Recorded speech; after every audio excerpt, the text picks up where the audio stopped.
Is Gavin McKenna no longer the undisputed number one? Former NHL scouting director Jason Bukala dropped his May rankings for the 2026 NHL draft, and there is a brand new name at the top of the list. From Ivar Stenberg's pro dominance in Sweden to a massive surge from the OHL's top center, the 2026 board is officially being turned upside down. We're breaking down the top 45 rankings, the NHL projections, and the one sleeper defenseman that Jason thinks could be a franchise-altering pick. Let's get into the top 45. So we're going to dive right into this, but I just want to visualize this real quick for you guys. These are his rankings, his top 45 rankings. He has them all split up by 10, so he has his top 10 right here, and then his rank 11 to 22, his rank 23 to 34, and then the last set of rankings right here from 35 to 45. Don't worry, we're going to talk about each of these up until I believe it's the 32nd pick where he doesn't say anything about them, but we're going to actually dive into his Sportsnet article that actually goes into detail talking about each of these players. I just wanted you guys to see this visual for the 2026 NHL draft rankings and the actual image that he has. As you can see here, Ivar Stenberg, he's got at number 1, Gavin McKenna at 2, Caleb Malhotra at 3, and so on. But let's take a look at the actual article and what he actually says. So let me bring this up. Obviously, as I just mentioned, he's got number 1, Ivar Stenberg. Stenberg is the most complete winger in the draft class. His combination of skill, 3-zone detail, and overall compete stands out. Stenberg is equal parts play driver and shooter and a future first-line NHL forward who can be deployed in all situations if required. He produced 11 goals and 22 assists, playing pro in Sweden's top league, the SHL, this year, and is currently part of Sweden's men's national team for the World Championship in Switzerland. He also has a scout analysis card on Ivar Stenberg. His hockey IQ is at a 95, his skating is at an 85, his shot is at a 90, his offensive zone is at a 95, his defensive zone at an 85, and his physicality at an 80. His NHL projection is a first-line forward, elite hockey sense, skill deployed all situations, and a game changer. Of course, he's from, I can't even pronounce that, but he's from Sweden, 5'11", 183 pounds. And there is the scout analysis card on Ivar Stenberg. Coming in at number 2, we have, of course, Gavin McKenna. McKenna's second half of the season at the NCAA level produced fantastic results offensively. He ended his freshman season at Penn State with 15 goals and 36 assists in 35 games, but he contributed 11 goals and 22 assists over his final 18 games. He averaged over 22 minutes per game of ice time, with the bulk of his shifts coming at even strength and the power play.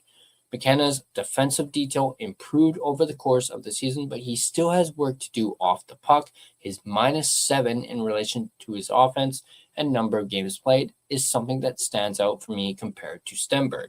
So when I say me, I'm referring to Jason Bukala. Here's his scout analysis card. Gavin McKenna, hockey IQ, 95. His skating, 85. His shot, 85. His offensive zone is a 95. His defensive zone is a 65, so it's lower than what Stenberg's is. And same thing with the physicality. His physicality is at a 65, which is also lower than what Stenberg's is. His projection, of course, a first-line forward, a dynamic offensive talent, a play driver, and difficult to defend in small areas. Of course, we know he's from Whitehorse, Yukon, 6 foot, 170 pounds. There is the scout analysis card on Gavin McKenna from Sportsnet. Coming in at number 3, we have Caleb Malhotra. Malhotra has been a riser throughout the season, and he's the top center in the draft class. This isn't just me saying it.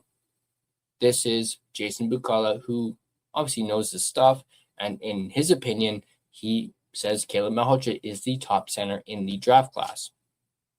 After producing 29 goals and 55 assists in 67 regular season games, he elevated further in the playoffs, contributing 13 goals and 13 assists in 15 games. He's the kind of player who can be trusted in a variety of roles. When he isn't producing offense, he can be counted on defensively. Malhotra finished his season with a plus 43. Now here's the scout analysis card. His hockey IQ is at a 95, just like Stenberg and McKenna. His skating is at a 90. His shot is at a 80. His offensive zone is at a 90, so about 5 below both Stenberg and McKenna. His defensive zone is at a 90, so that's higher than what McKenna's is. His physicality is at an 80, which is also higher than what McKenna's is as well. His NHL projection, a first-line forward, a complete player, deployed all situations, combination of skill and will, as well as leader. He's, of course, from Ontario, 6'1", 182 pounds. That is the scout analysis card on Caleb Malhotra. Coming at number 4, we have our first defenseman, Keaton Verhoeff. Verhoeff is a rangy right-shot defenseman who provides a combination of size and skill. He's a trustworthy prospect who can be deployed in all situations. Verhoeff transitioned nicely from the WHL's Victoria Royals to North Dakota this year. Verhoeff contributed 21 goals and 24 assists with Victoria in his underage season and followed it with 6 goals and 14 assists as an NCAA freshman against older competition. He captained Team Canada at the U18 World Championships in Slovakia recently and averaged over 24 minutes per game of ice time. A lot of his game reminds me of Florida Panthers defenseman Aaron Ekblad at the same age. Let's take a look at Keaton Verhoeff's scout analysis card. His hockey IQ is at a 90. His skating is at a 90 as well. His shot is at an 85. His offensive zone is at a 90. His defensive zone is at an 80. And his physicality is at an 85. His NHL projection, a first pairing defenseman, a complete player, plus skill and IQ, long, rangy, better than secondary offense. Of course, he's from Saskatchewan, Alberta. He's 6'4" and 212 pounds. That is the Sportsnet Scouts analysis card on Keaton Verhoeff. Minute number 5, we have Carson Carels. And Jason Bukala writes, I wouldn't be surprised to see Carels selected above this spot, but I'm comfortable slotting him in at number 5 on my list. Carels is a big, strong, agile, two-way defenseman who can also be used in all situations. He pushes back physically on the defensive side of the ledger while also providing high-end offense. Carels is detailed and very competitive. The team that selects him will be adding a left shot defender who can easily play 25 minutes per night. Carels produced 20 goals and 53 assists in the regular season with Prince George this season. He was plus 23 and added 66 penalty minutes. Let's take a look at the scout analysis card for Carson Carels. His hockey IQ is at a 95. His skating is at a 90. His shot is at an 85. His offensive zone, defensive zone, and physicality are all at 90 as well. His NHL projection, a first pairing defenseman. He is a complete player, offensive zone, defensive zone, physical as well as agile. He's, of course, from Cypress River, Manitoba, and he's 6'1" and 198 pounds. And that is, of course, the Sportsnet Scout analysis card on Carson Carels, good old Manitoba farm boy. Now, coming in at number 6, we have Chase Reid. Reid, like Carels, could easily be selected ahead of the slot. Many have said he could go as high as maybe second overall. He's an outstanding skater who averaged over 26 minutes per game of ice time with the Hounds and contributed 18 goals and 30 assists in 48 regular season games. He provides a transitional element and a heavy/accurate shot from the distance. Reid is active and hard to defend in the offensive zone, but agile and quick enough to retreat and defend on time when pucks are turned over. Reid is committed to Michigan State starting in the fall. His NHL projection is a top pairing defenseman. Unfortunately, there's no scout analysis card for this, but he is projected to be a top pairing defenseman. Coming in at number 7 is Viggo Bjork, who, as you guys may have heard, has been absolutely lighting it up in the World Championships over in Switzerland right now. Bjork is a highly skilled, darting, competitive center. He's the second-ranked center prospect in the draft, so just behind Caleb Malhotra. It's not wise for teams to sleep on him because of his size. Bjork isn't an easy out. He's always around the puck, doesn't shy away from working plays off the wall, and is a responsible defender. Bjork can be deployed in all situations, like Malhotra. He produced 6 goals and 9 assists at the pro level, but was dynamic in the playoffs playing at the J20 level. Bjork contributed 8 goals and 12 assists in 9 J20 playoff games. His NHL projection is a top 6 forward, and he also has the ability to play both center or the wing. So perhaps he has that over Caleb Malhotra when it comes to, whether or not he is the second best center or the top ranked center. Depends on how you're feeling. Number 8, you have Daxton Rudolph. If Rudolph drops to this slot, the team selecting him will be adding an elite right shot defenseman to its prospect pool. His combination of size and skill is obvious. Rudolph uses his size and reach to his advantage in the defensive zone, and of course sacrifices his body to block shots. And offensively, his numbers also stand out. Rudolph is deployed in all situations and produced 28 goals and 50 assists in the regular season. He's contributed 9 goals and 17 assists in the playoffs. Other stats that stand out include his plus 44 and the fact his physical pushback has resulted in 96 penalty minutes. Is also intriguing. Rudolph provides a combination of skill and will. His NHL production is a potential top pairing defenseman, high end, a third string defenseman at worst.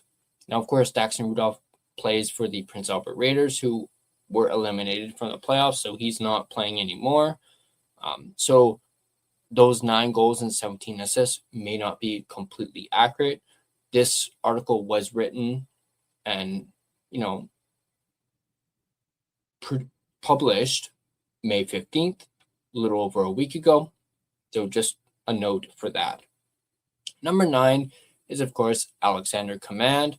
When I scout prospects, part of my process includes certain benchmarks. Ideally, the player presents a skill set that includes playing fast, thinking the game on time, and with relentless overall compete.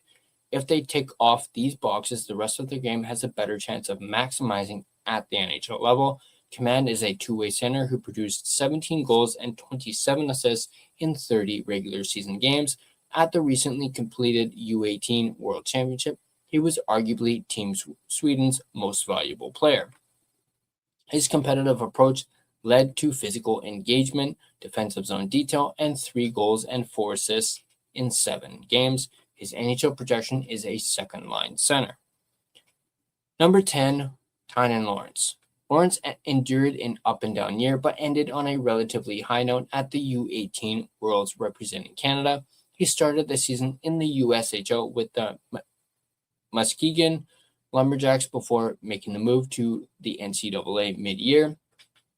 It was, of course, a difficult transition for any prospect to jump into the college game at the midway point of the season. It took Lawrence time to find his offense at BU, but he ended with 2 goals and 5 assists in 18 games. At the U18s, he contributed 2 goals and 4 assists in 6 games. I appreciate how fast Lawrence is playing the game and the fact he tracked the entire 200 feet at the college level when he was struggling to find offense. His NHL projection is a second-line center. Number 11 is Albert Smits.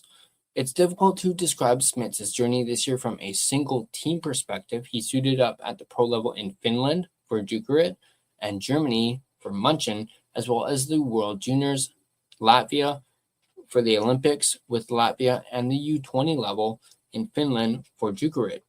The much-traveled youngster had an impact with all of his teams.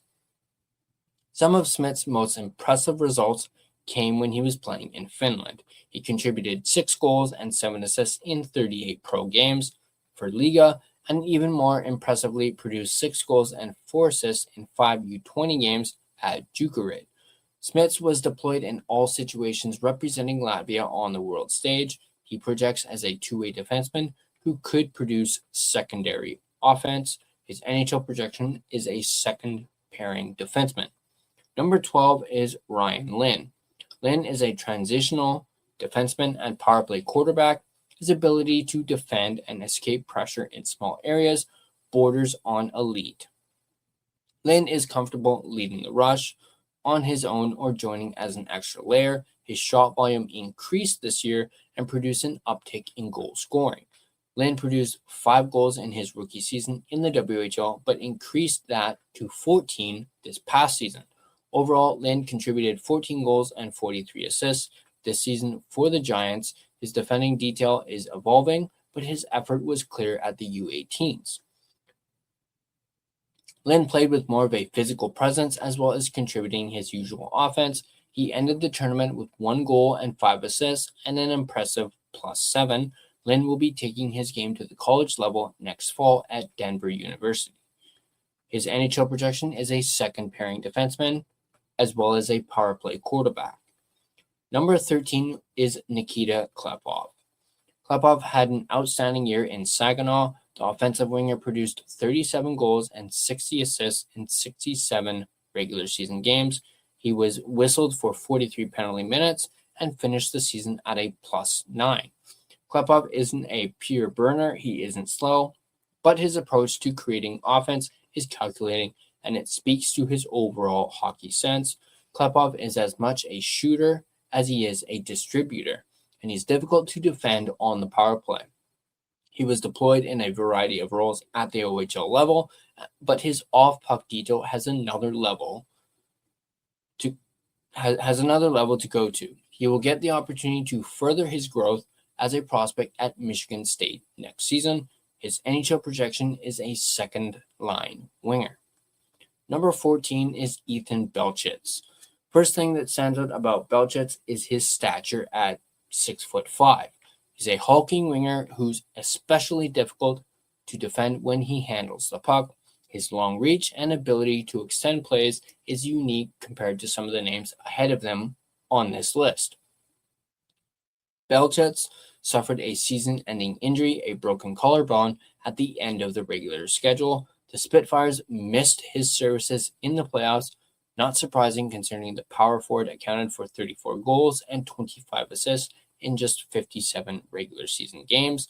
Belchitz has historically been a goal scorer. He's aggressive, driving to the net, and has a quick catch and release from the flank.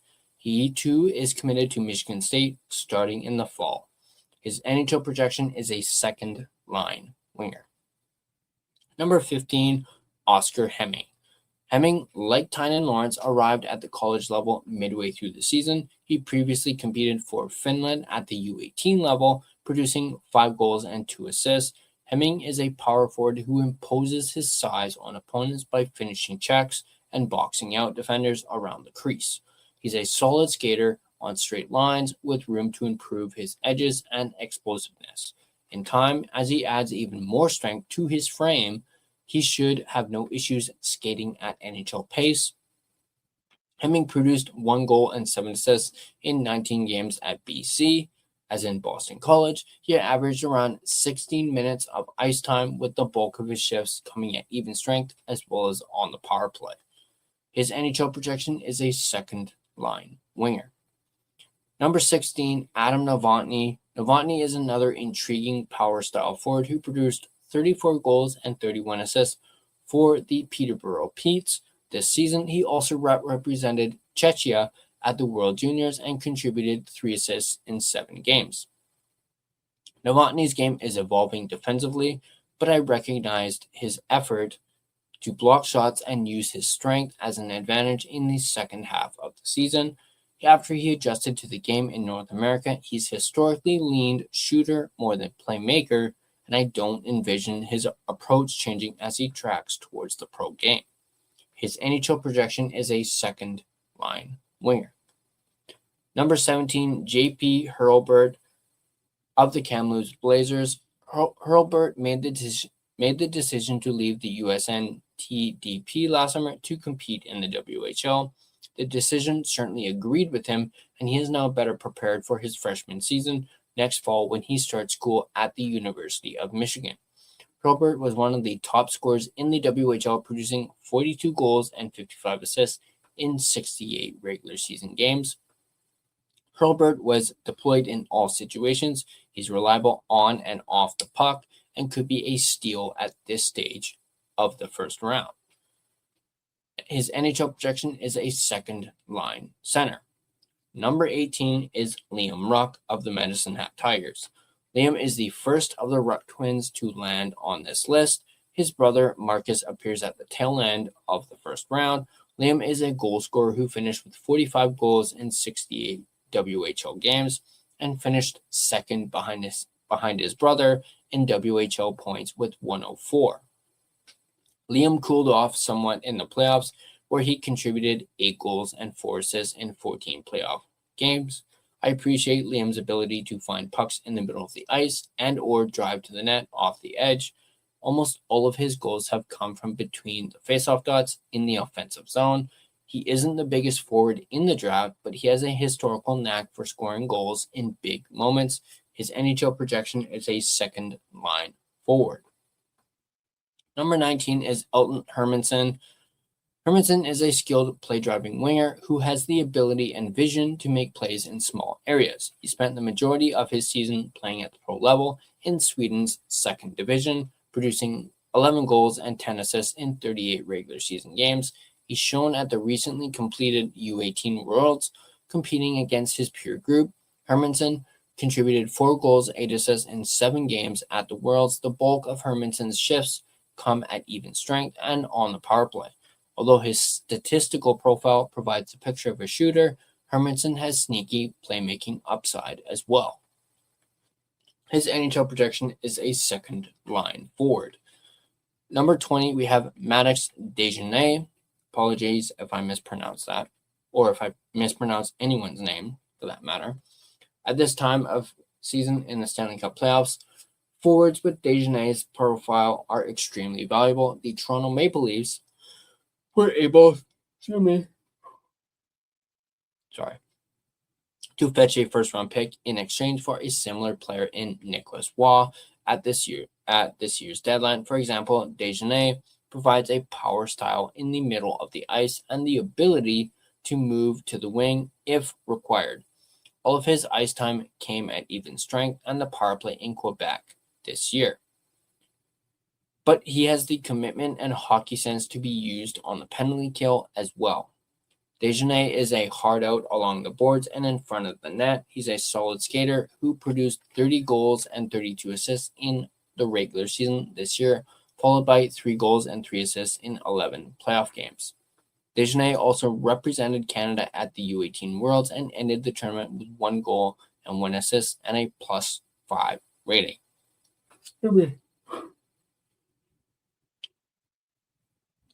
He is projected to be a middle 6 forward, a spot 2C, as well as a potential high-end 3C. Cullen was the most dynamic offensive player at the USNTDP this season. He produced 16 goals and 29 assists in 40 games. Cullen is a unique talent who has the skill to beat opponents off the rush, make plays in small areas in the offensive zone, and manage the puck on the power play. His off-puck defensive detail and consistent effort in all 3 zones fell off at the Worlds, but his offense wins out at this stage of the draft. Defensive detail is a choice. I'm banking on Cullen improving defensively. I also have to consider the fact he has grown significantly this year, and his September 8th birthday is very late for this draft class. He's very young. Should be. And just getting started developing his overall game. His NHL projection has to land in a top 6 forward group. 3 zone detail will determine his ceiling. Number 22, William Hackinson. Hackinson is easily defined as a big, strong, reliable shutdown defender who matches up against top forwards and rolls over the boards to kill penalties. He's the kind of defenseman who complements a more active offensive partner. For example, pairing Hackinson with a player like number 12 ranked Ryan Lynn from my list makes sense. Hackinson is plenty mobile, makes a solid first pass, and occasionally contributes some depth offense. His NHL projection is a second pairing shutdown defenseman. Number 23, Juho Piiparinen. Again, apologies if I mispronounce the name. Piiparinen spent most of his season competing at the pro level in Finland. He didn't produce much offense there, just 3 assists in 29 games. But when he dropped down to compete against his peers, you can tell I'm recording this video super late because I'm yawning. He contributed 1 goal, 2 assists in 15 games. I'm a bit conflicted when projecting what Piiparinen will become at the NHL level. His combination of size and skating, paired with the fact he generally moves pucks efficiently, makes me feel like he will mature into a reliable two-way defenseman.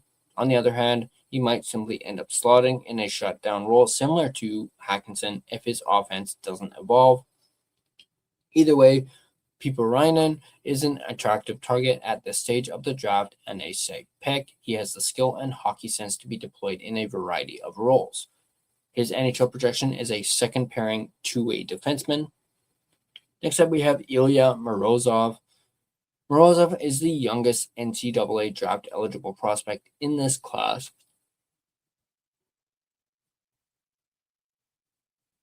His August 3rd birthday is just over a month away from being eligible for next year's draft instead of this one. Morozov played heavy minutes for the Redhawks and contributed 8 goals and 12 assists in 36 games. I'm not sure Morozov has elite high-end offensive upside, but his combination of size and generally consistent detail in all 3 zones provides me with confidence that he will defend with purpose when he isn't producing offense. It's impossible to teach size. Morozov is a big body in the middle of the ice at 6'3" and fully capable of landing on a power play unit at the NHL level. His NHL projection is a middle 6 center. Number 25 is Molt Gustafsson.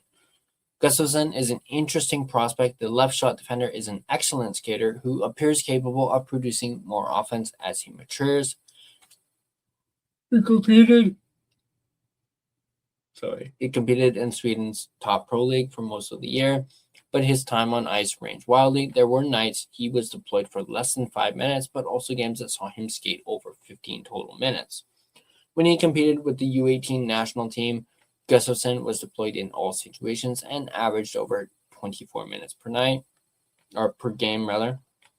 I see a path forward where Gustafsson becomes a more defined two-way defenseman who will contribute some secondary and depth offense. The majority of his ice time will always come at even strength and on the power play.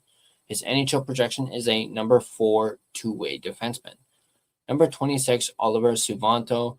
Suvanto claims to pattern his game after Florida Panthers captain Alexander Barkov. He definitely has similar physical qualities. His willingness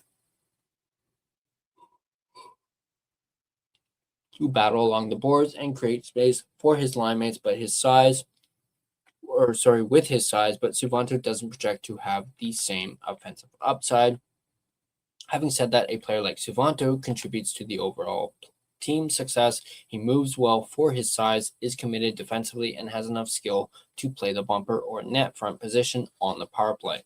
Suvanto contributed 2 goals, 9 assists in 48 regular season games. At the U18 World, Suvanto was deployed in all situations, averaged nearly 21 minutes per game of ice time, and finished the tournament with 1 goal and 2 assists in 5 games. It's worth noting Suvanto also very young for this draft class with a September 3rd birthday. His NHL projection is a middle 6 center. Number 27, and I'm probably going to butcher this guy's last name, Nikita Sherbakov, who is 6'5". Sherbakov suited up at several different levels this season in Russia. In a lot of ways, he reminds me of Alexander Nikishin from the Carolina Hurricanes. Nikishin took time to find his offense, and the same might hold true for Sherbakov. He produced 4 goals, 6 assists at the VHL, 2nd Division Pro level, and 10 assists in 15 games at the MHL junior level. Sherbakov is an outstanding skater. He tracks down pucks ahead of opponents defensively and has the ability to skate up ice on his own or outlet and join an extra layer. His combination of size, agility, and potential offense are all attractive attributes. His NHL projection is a number 4/second pairing defenseman. Number 28, and I'm probably going to once again butcher this guy's name, Simas Ignatievicius. Again, apologize if I mispronounce that. Is an interesting prospect. He was born in Memphis, Tennessee, but also holds Lithuanian citizenship. He played pro in Switzerland this year and competed for Lithuania on the international stage. Ignatievicius plays a hard, straightforward, straight-line game. He's active on the forecheck and battles physically to extend plays. His approach to the game compares as a distant cousin to the number 9 ranked prospect Alexander Kaman. He contributed 7 goals, 6 assists in 52 pro games in Switzerland's NLA. His 43 penalty minutes and +7 rating speak to his overall game. His NHL projection is a middle 6 center. Number 29, Adam Valentini. For reasons I don't understand, Valentini has flown under the radar for much of the season. The freshman forward produced 11 goals, 16 assists in 40 games for the Wolverines, contributing 27 points on a very deep Michigan roster is something I can't overlook. Valentini competes up and down the ice. His overall game has evolved to the point where he can be trusted in a variety of roles. I do not